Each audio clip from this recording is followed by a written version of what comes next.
Okay, we're going to look at Jephthah today, at least for starters. Judges 10:8. Judges 10:8. We started talking about Jephthah last week. Judges 10:8 says, in that year, this was the Philistines and the Ammonites. In that year they vexed and oppressed the children of Israel 18 years. Every detail in the Bible counts. All the children of Israel that were on the other side Jordan in the land of the Amorites, which is Gilead. Remember, the tribes of Reuben, Gad, and half the tribe of Manasseh did not want to go into the promised land. They had just conquered Sihon and Og, king of Bashan, and they had their lands, and they wiped everybody out. And they said, the land is good for cattle, and we have cattle. So Moses was angry, and he said, you go in armed with the children of Israel and take the promised land. After that, you can come back and live here. And that's just what they did. They set up places for their wives and their children, and they went in and they fought, and they came back. So, look at the chiasm again. The story, okay, if you look on those sheets I passed out, on those charts, Jephthah is the sixth major judge, and Ehud is the second. And we see four things that they have in common, because this is a chiasm. It's amazing how God sets things up. Let's not forget that in our personal lives. The Transjordan king oppresses the children of Israel for 18 years. That was true when Ehud came on the scene and assassinated Eglon, king of Moab, the big fat guy. And it's true here again, 18 years. That's one of four things that we're going to look at that occur with each of these judges, 2 and 6. Like number 1 is like number 7 in some ways, although opposite in certain ways. Number 2 is like number 6. And number 3 is like number 5, with Gideon being sort of the apex of the chiasm. Judges 11:1. Now, we started this last week, but we're going to start it again. Now, Jephthah the Gileadite was a mighty man of valor, and he was the son of an harlot. And Gilead begat Jephthah. And Gilead's wife, notice it doesn't say wives, he just had one wife, bare him sons.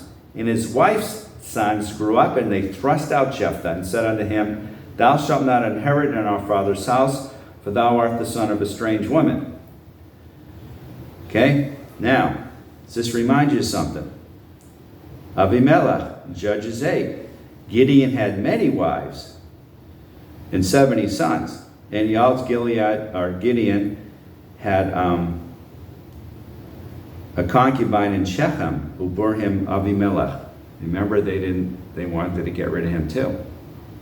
Okay, and this is inheritance, so it could be the purity of inheritance, but it could also just be money. Remember, Jesus was confronted by someone to solve an inheritance battle, and he refused. Remember that if you're ever in the pastorate. Some things you just keep out of. Then Jephthah fled from his brethren and dwelt in the land of Tov, which means good. It's a pagan area. And they were gathered vain men unto Jephthah, and went out with him. Jephthah, by the way, means, in modern Israeli Hebrew, see, it's Yiftach, which means he will open. You look at it in some concordance or something, it says to open. Well, he will open, to open, whatever. And it came to pass in the process of time that the children of Ammon made war against Israel. And it was so that when the children of Ammon made war against Israel, the elders of Gilead went to fetch Jephthah out of the land of Tov. And they said unto Jephthah, come and be our captain, that we might fight with the children of Ammon.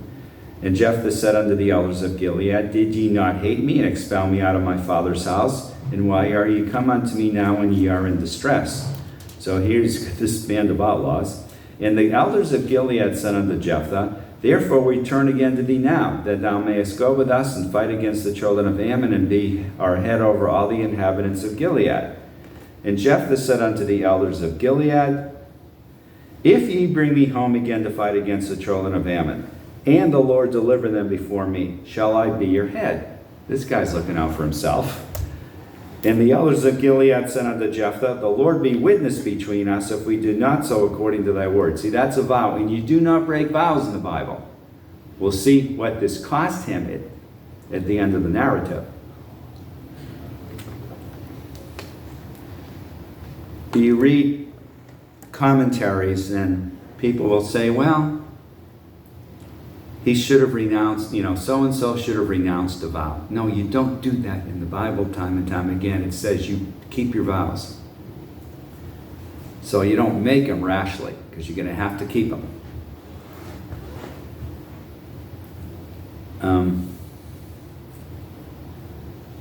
Verse 11, Then Jephthah went with the elders of Gilead, and the people made him head and captain over them. And Jephthah uttered all his words before the Lord in Mizpah. And Jephthah sent messengers unto the king of the children of Ammon, saying, What hast thou to do with me, that thou art come to fight against me to fight in my land? So he's going to try to make peace first. And the king of the children of Ammon answered unto the messengers of Jephthah. See, they didn't actually meet. They were communicating by messengers. Apparently the cell phone tower wasn't working that day. Because Israel took away my land when they came out of Egypt, from Arnon even unto the Yabok, and unto Jordan. Now therefore restore those lands again peacefully. And Jephthah sent messengers again unto the king of the children of Ammon, and said unto him, Thus saith Jephthah, Israel took not away the land of Moab, nor the land of the children of Ammon. But when Israel came up from Egypt and walked through the wilderness under the Red Sea and came to Kadesh, then Israel sent messengers unto the king of Edom. You see this in the law of Moses. We're looking now at Numbers. Really, it's back in Numbers 21. Well, we're not going to look there right now, but that's where this comes from. Saying, Let me, I pray thee, pass through thy land. But by the way, this is repeated in early Deuteronomy. But the king of Edom would not hearken thereto. And in like manner they sent unto the king of Moab, but he would not consent, and Israel abode in Kadesh. So it looks like this from north to south, kind of.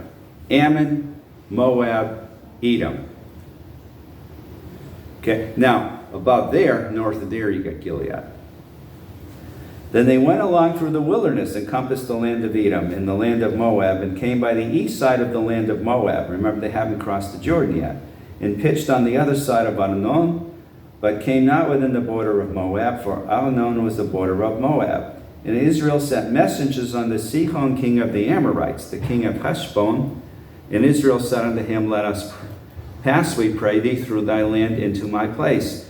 But Sihon trusted not Israel to pass through his coast, but Sihon gathered all his people together, and pitched in Yahaz, and fought against Israel. And the Lord God of Israel delivered Sihon and all his people into the hand of Israel, and they smote them. This is Numbers 21. So Israel possessed all the land of the Amorites, the inhabitants of that country. And they possessed all the coasts of the Amorites, from Arnon even unto Yabok, and from the wilderness even unto Jordan. So now the Lord God of Israel hath dispossessed the Amorites from before his people Israel. And shouldest thou possess it? See what he's saying? I didn't take your land. We took somebody else's. You want that land now? We took it from someone else. You're not getting it. Wilt thou not possess that which Chemosh thy God giveth thee to possess? So whomsoever the Lord our God shall drive out from before us, them we will possess. Good lesson in life. And now art thou any better than Balak, the son of Zippor, king of Moab? Did he ever strive against Israel? Did he ever fight against them? Well, Israel dwelt in Heshbon and her towns, and in Aroer and her towns, and in all the cities that be along by the coast of Arnon, 300 years. Why therefore did ye not recover them within that time? In other words, we've been here for 300 years. You had 300 years to deal with. She never said a thing. Wherefore I have not sinned against thee, but thou doest me wrong to war against me. The Lord the judge be judged this day between the children of Israel and the children of Ammon. Howbeit the king of the children of Ammon hearkened not unto the words of Jephthah, which he sent him. Sounds like Pharaoh. There arose a new Pharaoh, which knew not Joseph, and he enslaved the children of Israel. You don't know your history, you do stupid things. Then the Spirit of the Lord. Okay, by the way, this was from Numbers 21 to 35. Then the Spirit of the Lord came upon Jephthah, and he passed over Gilead and Manasseh, and passed over Mizpah of Gilead, and from Mizpah of Gilead he passed over unto the children of Ammon. This is all east of the Jordan, by the way. And Jephthah vowed a vow unto the Lord, and said, If thou shalt without fail deliver the children of Ammon unto mine hands, then it shall be that whatsoever cometh forth of the doors of my house to meet me, when I return in peace from the children of Ammon, shall surely be the Lord's, and I will offer it up for burnt offering. Now, why is this? Because people kept animals in their homes. I remember listening to a pastor who had gone to, trying to think, Cuba, I think it was, where, or maybe it was somewhere in Latin America or the Caribbean. I've heard different pastors have gone to these places. I get different stories in my head. But one of them was down in a place where he goes down to speak to people. He walks in the house. I think it was a dirt floor, and there were animals. And he mentioned goat and pig. And I think he had to brush a chicken off the chair so he could actually sit. Okay? People kept animals in their homes. They still do in some places. And by the way, they would bring him in. In first century Palestine, people call it, Israel, people did that. Jesus was not born outdoors. And with all the hospitality of the Middle East, you don't take a woman who's 9 months pregnant about to have a baby and say, there's no room in Motel 6, get lost. She was taken in. The Semitic Museum in Boston has a display. I've seen it on the internet. The first floor would have a manger because you brought your animals in, I guess if the weather was bad. The second floor was a loft. That's where there was no room in the inn. That Greek word means that, loft where people slept. So Jesus was born in that first floor, which I'm sure Mary had the help of any women there. It's not a church tradition, I'll tell you, gets things so wrong sometimes. Now, and some people keep animals in their homes. I get friends on Facebook that have maybe 3 dogs. So it's nothing that we don't do anymore either. Think of your pets. But he's thinking something, and a clean animal's going to come out and greet him. You know, just like a dog. I mean, they get stuff you can see on the internet where people like have a goose or something that greets the kid when he gets off the school bus, you know, or a duck. I mean, it doesn't have to be a dog to say, hey, the owner's home. Verse 32. So Jephthah passed over unto the children of Ammon to fight against them, and the Lord delivered them into his hands. And he smote them from Moab, even till thou come to Minit, even 20 cities, and unto the plain of the vineyards with a very great slaughter. Thus the children of Ammon were subdued before the children of Israel. And Jephthah came to Mizpah unto his house, and behold, his daughter came out to meet him with timbrels and with dances. And she was his only child.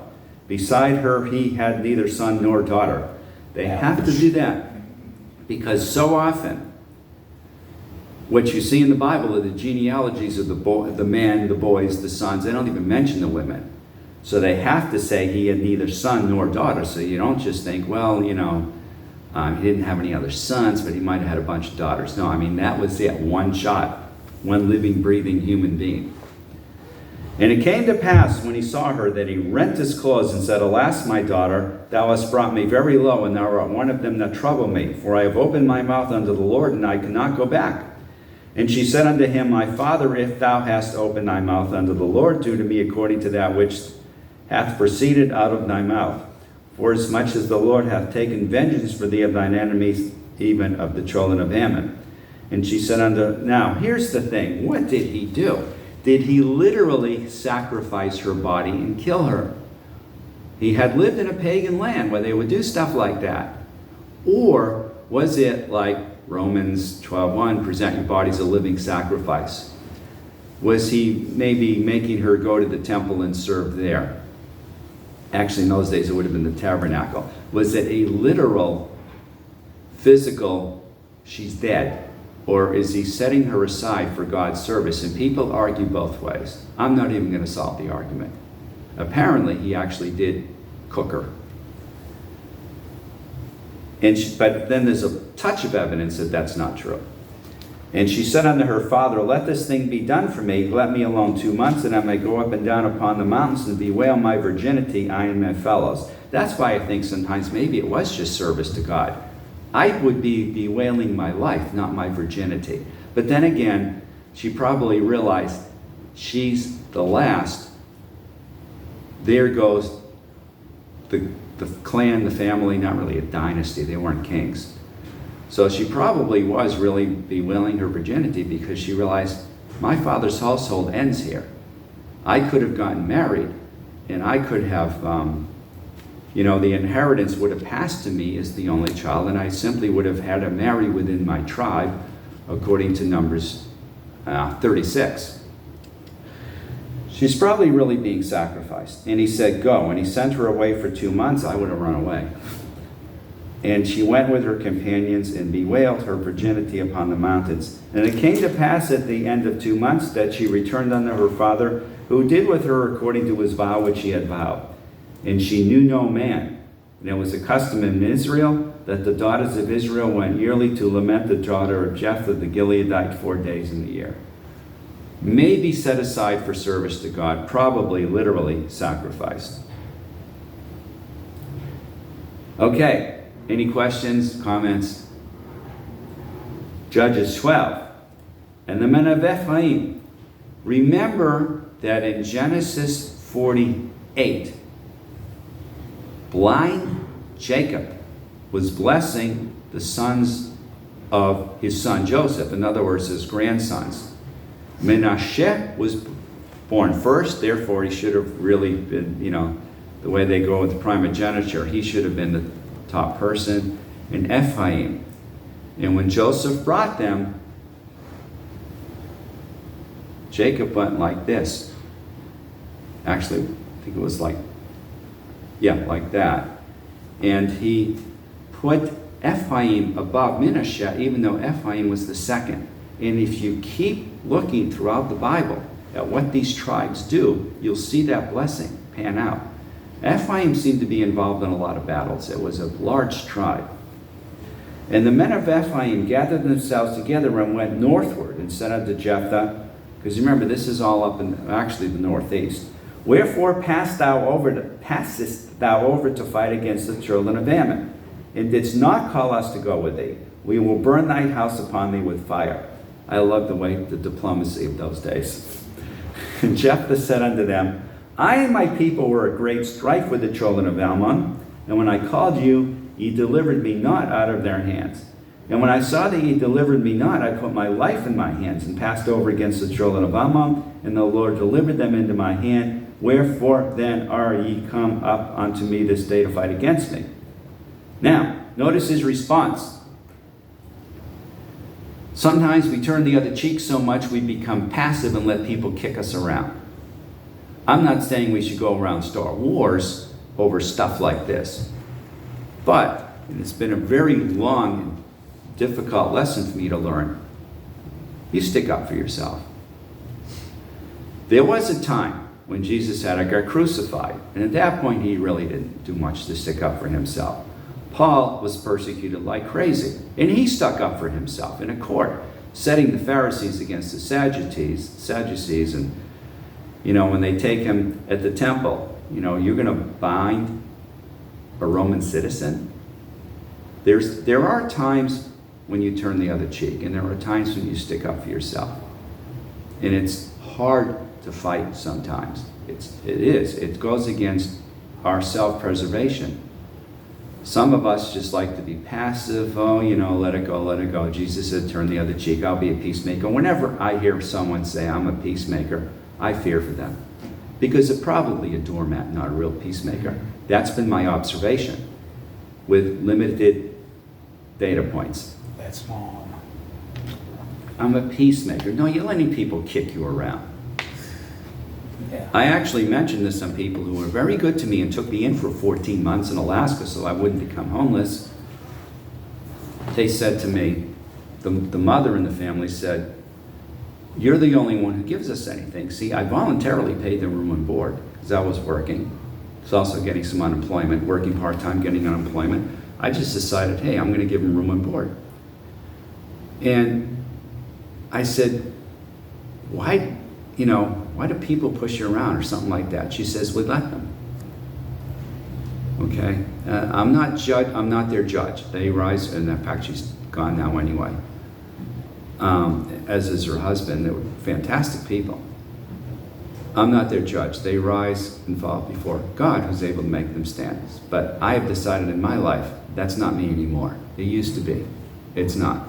You can at least stand up. I had a confrontation at the gas station the other day where I told someone, I went like this: I work 6 days a week in a prison. You don't want to be one of my clients. I could have just kept my mouth shut. He said, I've been there for 15 years. I just dealt with a former felon. He could have really blown up. But I've just learned, there are times when you fight, and there are times when, there's a time for war and a time for peace, and this was a time for war. Don't let people kick you. Well, put it this way, there might be times when God allows people to kick you around. There might be times when he just says, take it in the cheek. Hear the voice of God.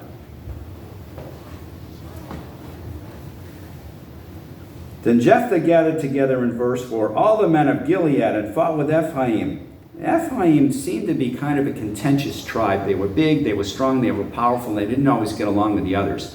These are the days of civil wars. I mean, the nation of Israel was not under a king. So it was kind of like early America.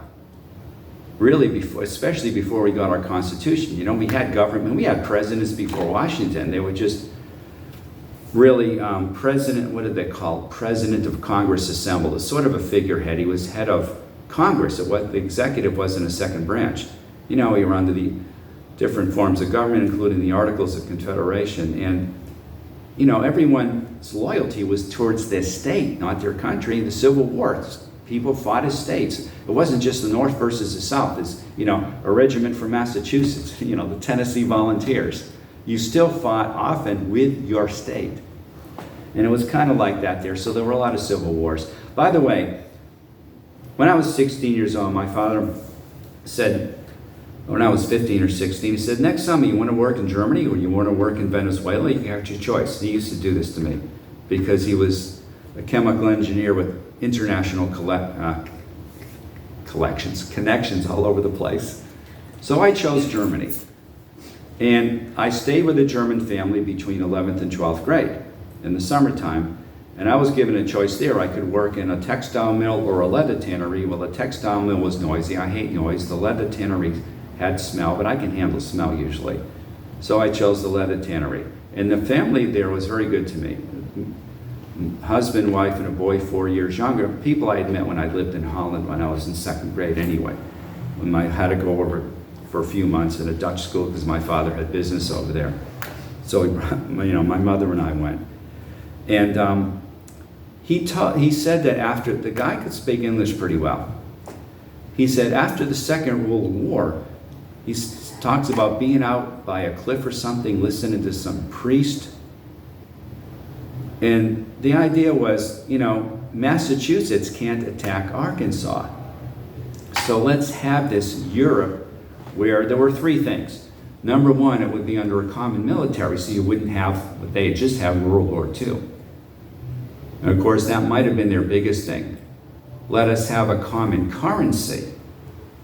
Because when you go through currency exchanges from country to country, you always end up losing a little bit of money. And let us have a common language. Okay, and eventually the common market came out of that.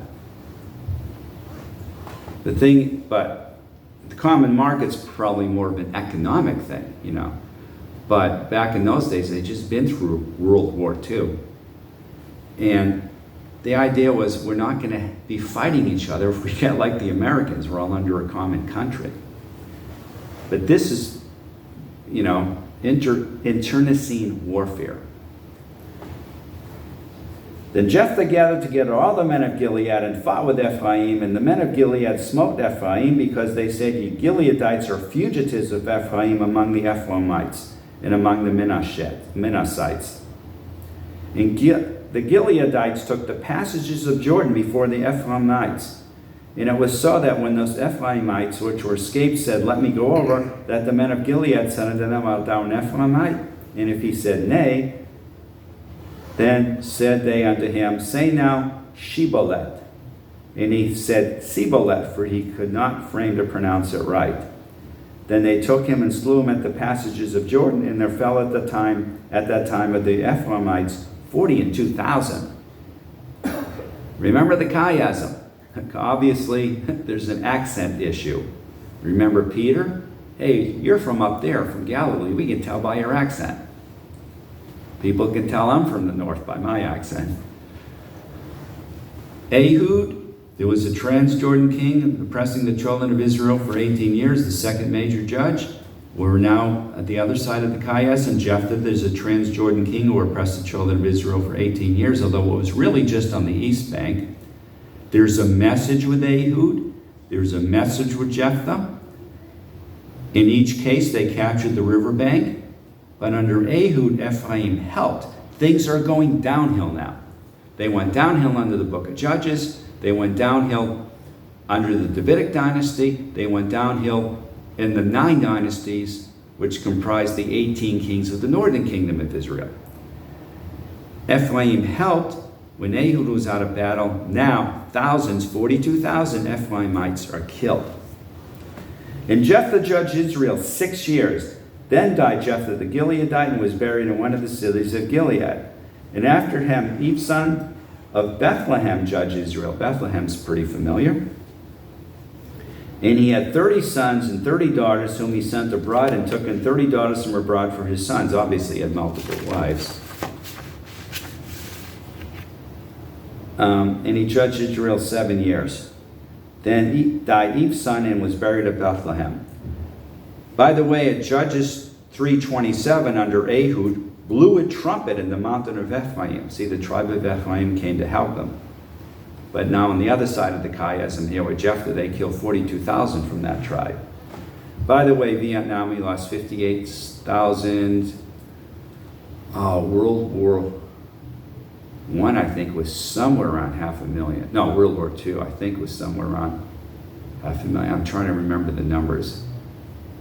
These days, I mean, back in those days, you could lose 100,000 in one day. Of course, Vietnam wasn't a war. You know that? We never declared war.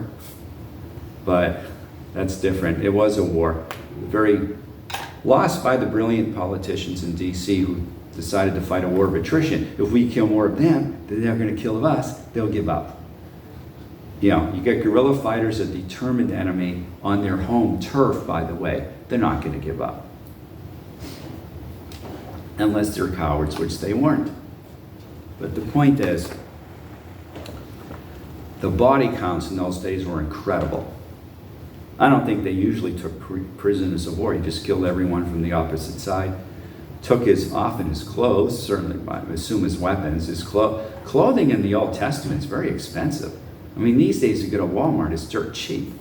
You know, you get so much in your closet. Man, where am I going to put this? Those days, just, people would give you a garment or something like that. It was really expensive. Verse 11, and after him Elon, a Zebulunite, judged Israel, and he judged Israel 10 years. You don't see anything about rest now, like you used to see in the earlier judges. And Elon, the Zebulunite, died and was buried in Ayalon in the country of Zebulun. And after him Abdon, the son of Hillel, a Piratonite, judged Israel. And he had 40 sons and 30 nephews, obviously multiple wives, that rode on 70 ass colts. And he judged Israel 8 years. Guys, where are the horses? You don't see anything about horses. If you see a mule, that's a cross between a horse and a donkey. By the way, Horses are beautiful animals. They can be great in warfare, and they're very tough to keep alive. They're very sensitive animals. Donkeys and mules aren't so sensitive. They'll survive while horses die. And Abdon, the son of Hillel, the Piratonite, died and was buried in Piraton in the land of Ephraim in the mount of the Amalekites. Okay, I could get into Samson. I want to do this, and I wish I had a color printer. Had 2 or 3 of those cheapies, which don't last. But you can scan with those anyway. I want to hand you guys something.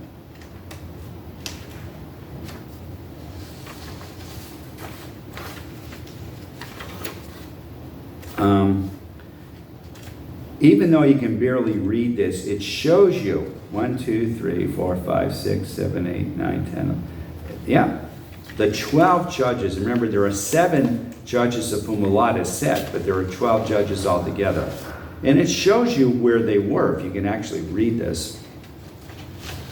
And they were scattered throughout Israel, including the East Bank. In other words, they weren't all from one place. Here.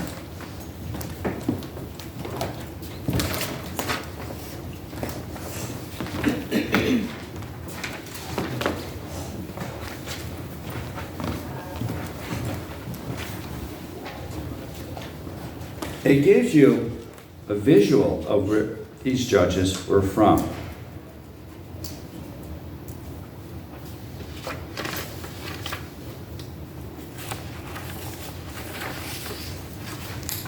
Do we have time to start talking about Samson? Not really. Samson probably should be covered in one class. So,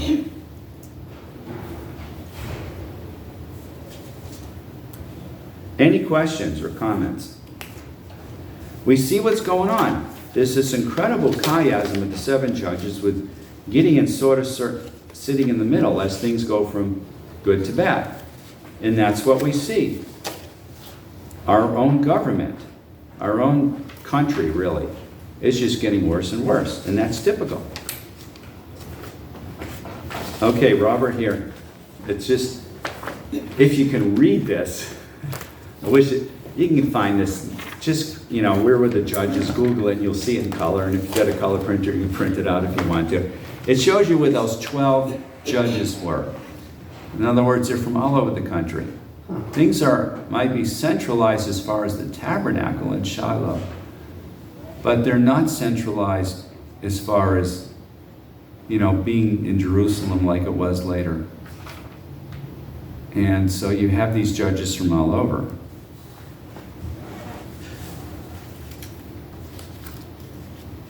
Okay, with that, at 10:26, Father, do give us a good, safe, productive week. In Jesus' name, amen.